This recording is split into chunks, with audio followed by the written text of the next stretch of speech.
Tell me a sound that's better than this. Alright, so I actually have a few answers to this question. Number one is pretty self-explanatory. I think we all can understand that. Number two is also pretty good. It's this.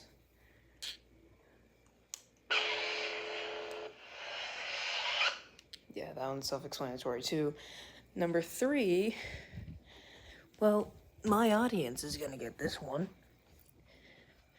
Because there's no more satisfying sound on the planet than the crunching of broken springs on a couch when you slam a hippo into it. Observe.